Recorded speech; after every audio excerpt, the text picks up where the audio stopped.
Mapagpalang araw sa iyo, Sir Seth, at sa inyong mga kagiliw. Ako si Jory, at ang kwento na ibabahagi ko ay karanasan ng aking tatay Siloy, nang minsang sumama ito sa kaibigan niya sa lugar ng Albay. Taong 1980, nagkayayaan sila tatay Siloy na magbakasyon sa lugar ng kaibigan niya. Buwan ng Abril. Lulan ng barkong Negros Navigation nang naglayag ang magkakaibigan na sina Teryo, Bisong at Tatay Siloy. Tubong Albay si Teryo, partikular sa isla ng Rapu-Rapu. Pero napadpad ito sa isla ng Camotes sa Cebu nang minsang tangayin ng malakas na alon ng kanilang bangka. Tatlo sila sa isang maliit na bangka nun, at kasalukuyan numanong nangingisda sa baybayin ng Bicol nang bigla silang salantahin ng bagyo. Wala silang alam sa paparating na unos kung kaya't hindi nila napaghandaan ang sama ng panahon. Hindi alam ni Teryo kung nakaligtas din ba ang kanyang ama at ang kanyang tiyuhin. Mabuti na lang at nakita siya ni Lolo, ama ni Tatay Siloy, sa dalampasigan ng Camotes. Paalis na sana ito para mangisda kasama si Tatay Siloy, na noon ay nasa 15 anyos nang makita nila si Teryo na nakasikongkong habang nanginginig na natutulog sa loob ng kanilang bangka. Kung kaya't tinulungan ito ni Lolo at doon na pansamantalang pinatira sa kanila. Hanggang sa umabot na ito ng 20 anyos. Nagkataong magkaedad lamang si Tatay Siloy at Teryo, kung kaya't naging magkasundo ang mga ito sa lahat ng bagay. Pero dahil sa napagdaanan sa laot, nagka-phobia itong si Teryo sa dagat.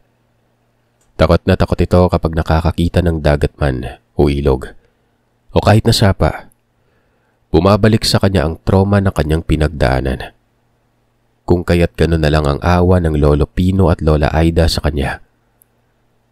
Ang kanyang trauma sa tubig ang naging dahilan kung bakit hindi na siya nakakasama sa pangingisda nun.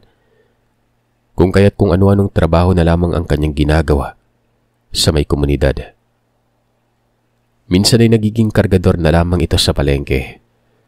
Pero ang kadalasan nitong ginagawa ay ang samahan si Lola Aida para ilako ang mga huling isda ni Tatay at Lolo. At pagkatapos ng 5 taon, unti-unti na siyang nakarecover sa mga pinagdaanan niya. Kung kaya't si Tatay na ang nagkumbinse sa kanya na magpakita na sa pamilya niya sa may Albay. Para naman mawala ang pag-aalala ng mga ito sa kanya at maipaalam niya sa pamilya niya na buhay pa siya. Para na rin malaman niya kung anong nangyari sa tatay niya at tiyuhin. At para mapanatag sa biyahe, sinamahan siya ni Tatay Siloy at ang isa pa nilang kababata na si Bisong. Silang tatlo ang laging magkakasama sa lahat ng kanilang ginagawa, kung kaya't naging magkalapit na ang loob nilang tatlo. Si Bisong naman, tubong Negros na napadpad sa Cebu. Dinala ito ng isa nilang kapitbahay na nangakong magbibigay sa kanya ng trabaho sa Cebu. Yun pala, aalilain lamang ito. Lumaya siya sa taong yon at napadpad siya sa isla ng Camotes mula sa mismong bayan ng Mactan sa may Cebu. Okay ka lang ba, Tol? Tanong ni Tatay kay Teryo. Medyo kinakabahan ako na hindi ko maintindihan, Tol eh. Sana makilala pa ako ng pamilya ko pagdating ko sa lugar. Sabi ni Teryo. Matatandaan ka na ba ngayon? Tiwala lang. Sana nga, Tol. At sana buhay pa si Tatay at Tiyo para magkita-kita kaming muli at mabuhay ang pamilya. Isipin mo na lang na may dahilan yung Panginoon kung bakit nangyari ang lahat ng yun, Tol. At isa na doon ay yung pagkakakilala natin. Di ba kung hindi nangyari yon, di sana hindi tayo magkakasama ngayon. Malumanay na pampalubag loob ni Tatay sa kaibigan. Kaya nga, Tol, halika. Imbis na malungkot tayo, ikutin na lang natin tong barko. Baka may magandang chicks dun sa baba. Wika ni Bisong na ang itinuturo ay ang videokehan sa ibaba na palapag. Kagad naman silang gumala at nagtingin-tingin sa mga aktibidad sa barko. May nakita naman sila mga magagandang dilag pero Hindi naman nila nagawang magpakilala sa mga ito. Kung kaya't bumalik na lamang sila sa kanilang cabin at kumain na lamang ng kanilang baon. Pagkatapos, nagpahinga na silang tatlo. Pagkatapos ng mahabang biyahe sa dagat, ay makakarating na din sila sa pantalan ng Legazpi sa Albay. At mula sa pantalan ay kailangan nilang sumakay ng bus. At mula naman sa kanilang babaan, sasakay sila ng tricycle papuntang daungan ng bangka kung saan sasakay naman sila patawid ng isla. Nasa 2 oras ang kanilang babiyahihin bago marating ang isla kung kaya't in-enjoy na lamang nila ang kanilang mga mata sa magagandang tanawin sa lugar. Habang si Teryo naman ay nagsimula ng pagpawisan at tila ba nanginginig sa nerbiyos. Kalma lang tol, lugar mo to, huwag ka namang kabahan masyado. Pati kami nadadamay. Pagbibiro ni Tatay at Bisong. Napangiti na lamang din si Manoy Teryo sa tinuran ng mga kaibigan. Pagkatapos ng mahabang biyahe, kasalukuyan na silang naghihintay sa pantalan ng bangka na babiyahe patawid sa isla. Nang may babaeng nagsalita ng, Teryo? Teryo, ikaw ba yan? Wika ng babaeng yon, na halos naiiyak na. May kasama itong maliit na bata na siguro ay nasa 3 taon. Ate Maling? Pagkilala dito ni Teryo. Kagad itong niyakap ng kapatid. Maging si Tatay Siloy at Bisong ay naiyak na rin sa pagkakita ng dalawa. Ang tagal ka naming hinanap. Mahabang istorya ate. Sa bahay na tayo mag-usap tungkol dyan. Paunti-unti ay may nakakakilala na sa kanya na sumasakay sa bangka nun. Isa na dito ang kababata niyang si Ibong. At naging maingay ang biyahe na yun ng bangka dahil marami ang natuwa sa pagbabalik ni Teryo. Si Tatay Silong at Bisong naman ay hindi magkanda o gaga sa pagsagot sa mga tanong ng mga tao sa kanila. Kung paano nila nakita si Teryo. At ikinuwento naman si Tatay Siloy kung paano nila nakita ni Lolo si Teryo sa may dalampasigan. Natutuwa ang lahat sa pagbabalik ni Teryo sa isla. Matutuwa sila nanay kapag makita ka. Wika ng kanyang ate Maling. Ate, si tatay at tiyo nakabalik ba? Buhay ba? Hindi napigilang tanong niya sa kanyang ate. Oo yung buhay silang nakauwi. Natutuwa na may lungkot sa boses ng kanyang ate Maling. Bakit? Anong nangyari ate? Sa bahay na lang natin pag-usapan ng tungkol dyan yung. Tumahimik na lamang sila Manoy Teryo. Ate, eto na ba yung pamangkin ko? Sa wakas ay napansin na nito ang batang maliit na tila ba ay nakalimutan na kanina. Umuo naman ang kanyang ate. Ipinakilala ang batang yun sa pangalang Lena. Kaagad namang nagmano ang bata at kinarga na ito ni Teryo. Pagbaba nila ng bangka ay may naghihintay ng mga tao na sasalubong sa mga bumaba ng bangka na yon. Sumunod ang magkakaibigan na huling bumaba si Teryo at ang kanyang ate. Natawag naman ng isang dalaga ang pansin ni Tatay Siloy. Napakaganda umano nito. May hawig kay Teryo at kay Maling pero mas maganda ang dalaga na nasa harap niya. Nang ilang sandali pa ay napasigaw ito ng, Anong iyong ikaw ba yan? Sabay salubong sa kaibigan nila at yumakap dito. Oo, Ning Stella. Ako na to. Wika nito habang niyayakap ang kapatid na malakas na umiiyak sa tuwa nun. Kasunod ay ang bata na siguro ay nasa 7 taong gulang lamang. Tumingin nito kay Iyong at ngumiti nun. Kuwang-kuwa nito ang ngiti ng kanilang kaibigan. Boboyet! Bunso! Ikaw na yan? Hindi makapaniwalang tawag ni Teryo sa bata. Niyakap ito at kinarga ni Teryo. Mga tol, walang katapusang pasasalamat sa pagtulong niyo sa kaibigan ko Wika ni Ibong sa dalawa. Kaibigan na natin na ngayon tol, sagot naman ni tatay kay Ibong. kung kaya't naging malapit na rin ito sa kanila. Ipinakilala naman ni Teryo kay Stella at sa bunsong si Boyet itong dalawang magkaibigan. Hanggang sa bumiyahe na sila at nakarating sa isang bahay. Ito ang pinakahuli at pinakamaliit na bahay sa lugar. Gawa lamang din ito sa kawayan at ang bubong ay nipa lamang at butas-butas pa. Ate? Napatanong ang mga mata na tawag ni Teryo sa kapatid. Tinapik lamang nito ang kanyang braso. Pumasok na sa loob habang tinatawag ang kanilang ina. Hindi nakatiis si Teryo. Tawag ng tawag ito sa kanyang ina. Hanggang sa maya-maya pa ay isang payat at tila ba may sakit na ginang ang lumabas mula sa kusina. Naluluwa namang nilapitan ito ni Teryo at kaagad na niyakap. Umiyak ang ginang habang tinatawag ang pangalan ng anak na matagal na nawalay sa kanila. Hindi dito makapaniwala na pagkatapos ng 5 taon, nasa harapan na niya ang kanyang ikalawang anak. Ang tagal ka naming hinanap, Iyong. Ang tatay at tiyo Luding mo lang ang nasagip nila. Napahiwalay ako sa kanila, Nay. Ang tatay ni Siloy at si Siloy ang nakakita sa akin sa Kamotes. Pagkikwento niya sa kanyang ina. Ipinakilala na sina Bisong at tatay Siloy. Nagpasalamat naman ang matanda sa kanila. Walang anuman ho. Kahit naman sino siguro gagawin din ng kung anong ginawa namin ni tatay kay Teryo. Nagkataon lang talaga na mas nauna namin siyang nakita. Mapagkumabang wika naman ni tatay Siloy. Tinanong ni Teryo ang kanyang ina kung nasaan ang kanyang ama. Nagkatinginan ng mag-ina at kaagad na rumihistro ang lungkot sa kanilang mga mukha noon. Ang bunsong kapatid na si Boyet ang sumagot na nawawala umano ulit ang kanilang ama noon. Anong nawawala, bunso? Bakit?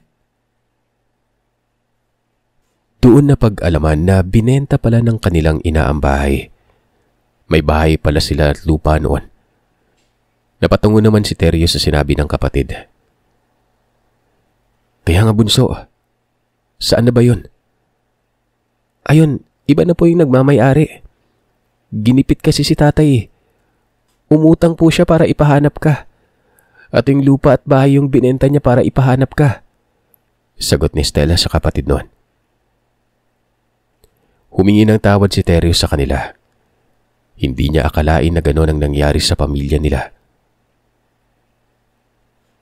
Si tatay Siloy ang nagpaliwanag sa pamilya nito na nagkatroma si Tiroy sa tubig. Kahit nga noon sa tubig lang sa batya ay sumisigaw na ito. At kapag umuulan ay sumisiksik siya sa pinakatagong bahagi ng bahay. Hindi nakakausap ng maayos. Ilang buwan din yun. Hanggang sa lumapit si tatay sa barangay namin para humingi ng tulong para kay Teryo na ipagamot ito para gumaling. Kaso ang ospital ay nasa bayan pa at kailangan ding tumawid ng isla. Kung kaya't hirap na hirap sila na ipatingin ito. Hanggang sa napilitan na lamang silang talian siya hanggang sa makarating sa bayan. Kami ni Bisong yung nagbabantay sa kanya ng 1 linggo. Hindi din kasi makakatagal si tatay dahil kailangan niya ding maghanap buhay. Hanggang yun, umabot ng ilang taon. Naging maayos si Teryo.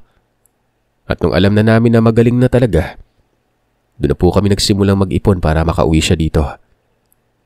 Pasensya na po kung medyo natagalan na. Hindi nyo kailangang humingi ng pasensya, Tiloy.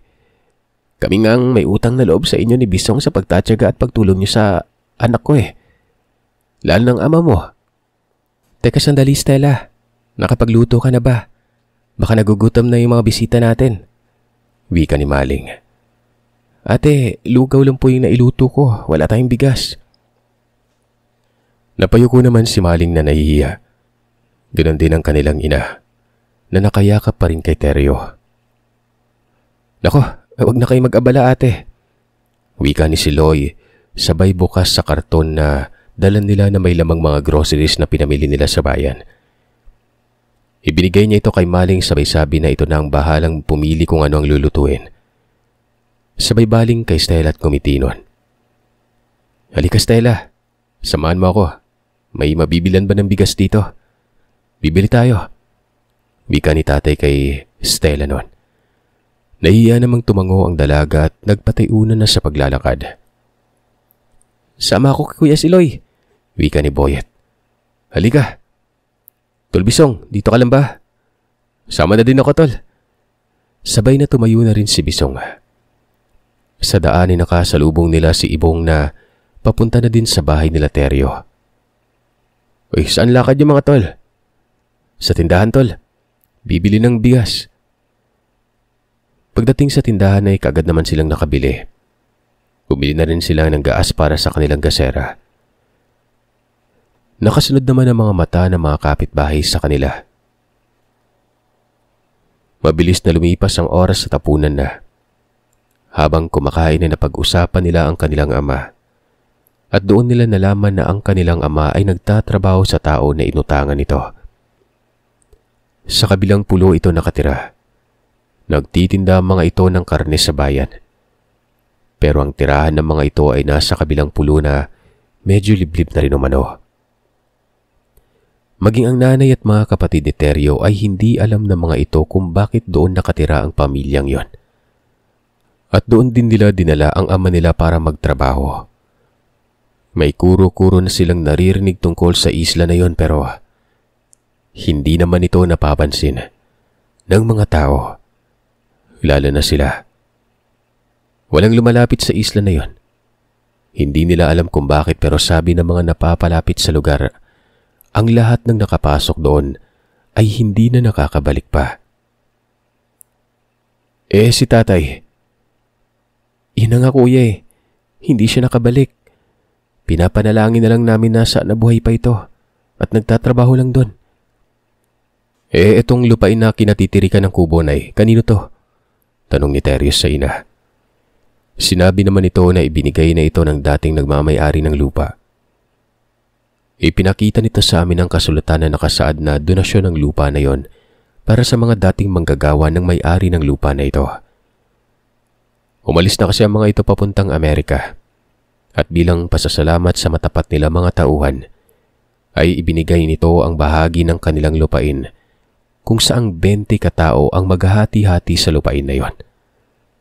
At yun ang pinagtayuan nila ng kubo. Kung gano'n tol, pwede pala nating gawin tong kubo ninyo, wika ni tatay. Total 3 naman tayo dito. Sanay na tayo sa ganyang gawain kaya gawin na natin. Okay lang sa inyo mga tol? Tanong ni Teryo sa dalawa. Umuo naman ng mga ito kung kaya't ang kailangan na lamang nila ay ang kanilang mga kagamitan sa paggawa ng kubo. Nag-usap-usap silang tatlo at si Siloy mismo ang nagbigay kay Teryo ng baon niyang pera para pambili ng materyales. At maging si Bisong, binigay na din ito kay Teryo ang kanyang baon na pera. Tol, pamasahin niyo to pa uwi ng Cebu ah. May dagat to. May maliit kayong bangka pa. Ibig sabihin makakapaghanap buhay pa tayo. Napatulo na lamang ang luha ni Teryo maging ang kanyang ina. Tol, huwag mong kaawaan ang sarili mo. Kapatid na yung turing namin sa'yo. Higit pa tayo sa magkakaibigan, di ba? Kung dati sinasalo mo ako kay tatay sa mga kalokohan ko, ngayon ito na yung pagkakataon para naman masalo kita. Sumunod na araw, tinanghali ng gising ang magkakaibigan. Nagkasya silang tatlo sa isang papag na nasa mismong sala ng kubo. Pagkagising ay uminom na sila ng kape at nag-almusal. Pagkatapos ay nagpaalam na sila para pumunta muna sa bayan saglit para mamili ng kanilang gagamitin. Ikaw na lang mamili, Tol Silyo, at kami ni Bisong ang magsusukat kung gaano kalaki yung gagawin nating kubo, wika ni Teryo. Samahan mo na lang siya, Stella, para malaman niya kung saan bibili, sagot naman ng ate maling niya. Nahihiya man ng dalaga, wala na itong nagawa kundi ang sumama. Sa daungan ay nakita sila ni Ibong. Tinanong nito si Stella kung saan pupunta. Sumagot naman ito na pupunta sila sa bayan, mamimili ng mga kailangang gamit. Tumango na lamang si Ibong habang matamang nakatingin kay Tatay Silyo. Mukhang nagsiselos yata yun, Stella. Syota mo ba yun? Wala sa loob na tanong ni Tatay Silio kay Stella. Ha? Shota? Yung itsura nun mangingista pero parang takot sa tubig at sipilyo. Tapos papatulan ko? Mataray na sagot ni Stella na naging saninang pagtawa ng malakas ni Tatay. Kung kaya't napalingon na sa kanila ang iba pang sumasakay sa bangka nun. Pumesto sila sa pag-upo. Pagdating nila sa bayan, dali-dali na silang namili ng yero, alambre at pako. Mga malalaki at maliit na sukat para hindi na sila pabalik-balik ng bayan. Kung kawayan naman ay hindi na kailangan pang mamili dahil marami naman na sa kanila nun. Pagkatapos makapamili ng kagamitan sa pagkakarpentero, pinabili ni Silio ng karne ng manok at baboy si Stella. Pinabili niya din ito ng pansit dahil nakita niyang mukhang humilam ang mata ng dalaga. Anong nangyari sa'yo? Huwag mong sabihing iiyak ka na naman. Kagabi pa tayo iyak ng iyak, magpahinga muna tayo ngayon. Ayon kay Stella ay kaarawan umano ng kanilang ina. At pinabili siya ng ganun kaya malaking bagay na ito sa kanya. Pinadagdagan naman ni Tatay yung pansit at damihan umano. Bibili na din umano sila ng Pan-Americano at Star Margarine para may palaman sila nun. Kung kaya't mas lalong lumiwanag ang mukha ni Stella na lalong nagpalitaw ng ganda nito. Nang matapos nilang mabili lahat ng kanilang kailangan, umuko pa na kasi sila ng tricycle papunta sa pantalan ng bangka patawid sa isla. Pagdating nila sa lugar, ikinarga na nila ang kanilang pinamili. Pinauna ni Tatay Silio si Stella sa pagsakay dahil kailangan niya pang hintayin na maikarga lahat ng kanilang pinamiling materyales bago umakyat ng bangka. Nang walang ano-ano ay may lalaking lumapit sa kanya. May edad na ito at hindi nalalayo sa edad ng kanyang ama. Nagsabi ito ng, "Alagaan mo yung anak ko, iho. Huwag mo siyang sasaktan." Sabay alis. Kaagad namang napalingon si Tatay Silio at susundan pa sana niya ang lalaki pero nagmamadali na ang bangkero kung kaya't hindi na niya ito nagawa pa. Nagtataka naman siya habang umaakit ng bangka nun. Muntikan pa niyang lampasan si Stella. Mabuti na lang na hinawakan siya nito sa damit. Tulala naman siya habang tumatakbo ang bangka. At nang makatawid na sila sa isla ay nagulat pa siya nang kalabitin siya ni Stella nun, na naroroon na umano sila. Dali-dali siyang napatayo at bumaba na ng bangka nun. Pagkababa, inasikaso nila ang kanilang pinamili. Mabuti na lamang at naroroon na sina Terry at Disong na naghihintay sa kanila. Pinagtulungan nila ang kanilang dala-dala. Mabilis na lumipas sa mga oras na nagawa nilang maikabit ang bubong ng kanilang kubo. Habang sina Maling at Stella naman ay nagluluto nun. Mabilis na lumipas ang oras at mga araw. Natapos nilang 3 ang kubo. Naging maganda at hindi yung dating tagpi-tagping dingding lamang. Naging ligtas ang kanilang paggalaw sa loob ng bahay. At ang 3 magkakaibigan ay pinagkakaabalahan na naman ang pangingisda. At dahil sanay sa ganitong gawain kung kaya't nadadala nila ang kanilang taktika na naging dahilan ng maganda at masagana nilang huli. Isang araw, habang nag-aarya sila ng kanilang huli, ay muling nakita ni Silio ang lalaki na kumausap sa kanya.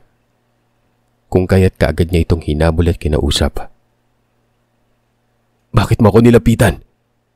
Mapapahamak ang buhay mo. Umalis ka na." "Hindi ko po kayo maintindihan. Manong?" Maya-maya ay lumapit na si Teryo at Disong at kaagad na tinawag ni Teryong na tatay ang lalaki. "Siya yung tatay mo, tol? Teryo! Anak! Bumalik ka, anak! Buhay ka!" Wika ng ama sabay yakap sa anak nun. Doon na naputol ang pagprotekta ng isang ama sa kanyang pamilya. Lumayo si Birong sa kanyang pamilya para magpaalipin umano sa mga aswang. Kapag hindi umano siya manatili sa poder ng mga ito, ay uubusin ng kanyang pamilya. At ang mag-amang aswang na nagbabanta sa buhay nila ay walang iba kundi si Ibong at ang ama nito. Buntis umano noon si Maling at ang buong akala nila ay tinakbuhan ito ng lalaking nakabuntis sa kanya. Pero ang totoo ay biktima ito ng mag-ama. Nasaksihan ito ni Birong at dahil nagkaparalisa noong nadisgrasya sila sa laot kung kaya't hindi na nito magalaw ng maayos ang kanyang kaliwang paa. May problema na siya sa paglalakad, dahilan na hindi na niya maprotektahan ng laban sa mag-ama ang kanyang pamilya noon.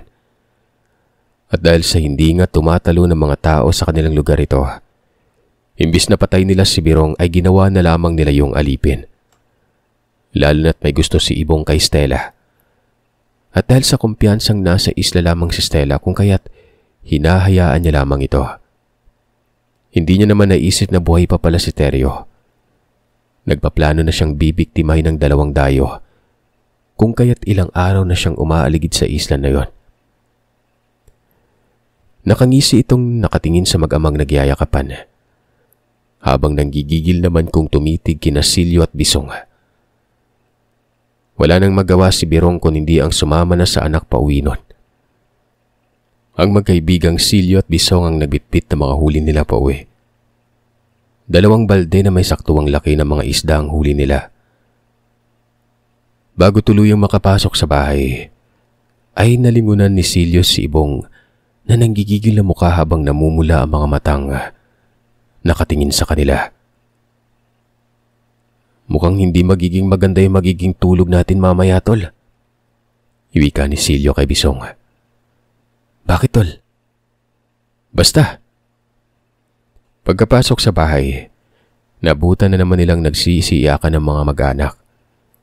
Tuwang-tuwa ang mga ito sa pagbabalik ng kanilang ama. Tinanong nila ito kung saan galing. Mahaba-habang istorya man pero kailangan niya umanong maisalaysay. Gawa ng nanganganib na umano ang buhay nilang lahat magmula nang bumalik siya sa pamilya niya. At malamang sa malamang kinagabihan ay gagambalain sila ng mag-ama. Kailangan naman ng maganda. Dahil sa sinabi ay nagkatinginan silang lahat. Hindi nila maintindihan ng padre de pamilya kung anong paghahanda at bakit nanganganib ang buhay. Doon na ikinuwento ng kanilang ama kung ano ang nangyari. Na itong si Ibong ang nambiktima sa ama ng anak ni Maling nun. Nasaksihan niya kung paano nila ito sunggaban at kinain ng buhay. Nakiusap umano ito sa kanila na huwag silang galawin ng apo niya. At si Ibong ay may gusto kay Stella. At para hindi na sila galawin ay kailangang magpapaalila ang ama nila sa kanila. Na siya namang ginawa nito sa mahabang panahon. Dahil sa narinig ay sabay-sabay silang napamura. Dali-daling sinabihan ni Silyo si Boyet at Stella na huwag iiwan ang kanilang ina. At para makasigurado silang lahat na maging ligtas, tinipon nila ang mga babae sa may sala. Ang mga lalaki na ang nag-asikaso ng kanilang makakain. Maaga silang naghapunan. Naniniwala sila sa aswang dahil kahit naman sa kamotes ay meron ding ganon. Ayon pa dito sa tatay nila Teryo. Kaya kinausap itong si tatay sa pantalan dahil akala niya magkasintahan umano sila. Bawal siya makipag-usap sa kanyang pamilya kaya lumayo siya nun. Doon na naintindihan ni Stella kung bakit parang tulala si Silyo ng mga oras na yon. Kaya kita hinabol kanina dahil nagtataka ko kung bakit mo sinabi yan sa akin. Hindi pa ako kasintahan ni Stella. Kaibigan po ako ni Teryo. Maaga silang naghapunan. Naghintay sa pagsapit ng gabi. Nang sumapit ang 10:00 ay iba't ibang hunina ang naririnig nila sa labas. Kinuha ni Silyo ang tabak na isinalang niya sa apoy. Napakainit ng tabag na yon. Ganun din ang ginawa niya sa kanyang punyal. Ilang sandali pa ay may bumangga sa haligi ng bahay. Alam nilang may nilalang sa labas kung kaya't kaagad na sinabuyan ni Silyo ng abo na may asin ang parte na yun ng bahay. Doon ay tila may tinamaan siya dahil may biglang umangil sa labas noon. Kasunod noon ay ang mahinang pag-angil ng mga nilalang. Kung kaya't kaagad na nag-usal si Silyo ng buhay na salita. Ininda naman yun ng nilalang. Mabilis na itong nilabas ni Silyo at kaagad na hinataw ng tabak. Babawi pa sana ang nilalang, pero kaagad din itong hinataw ni Teryo ng hawak niya. Dahil sa natamong sugat, dali-daling nagpalit ng anyo ang mga nilalang na ito. Tatakbo sana ang mga yon pero naabot naman ito ni Bisong ng kanyang daladala.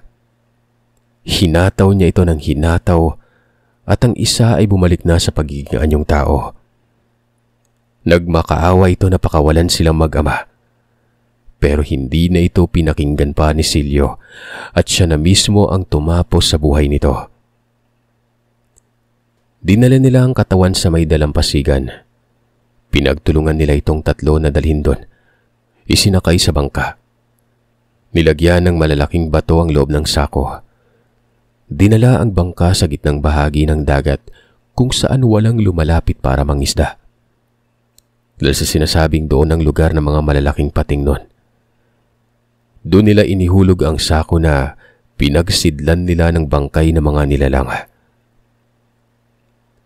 Nang makauwi na sila ay saka naman bumuhos ang napakalakas na ulan na tila ba hinuhugasan nito ang bakas na mga nangyari. Mabilis na lumipas sa mga araw. Nagkamabutihan si Stella at si Loy. Si Maling naman at si Bisong.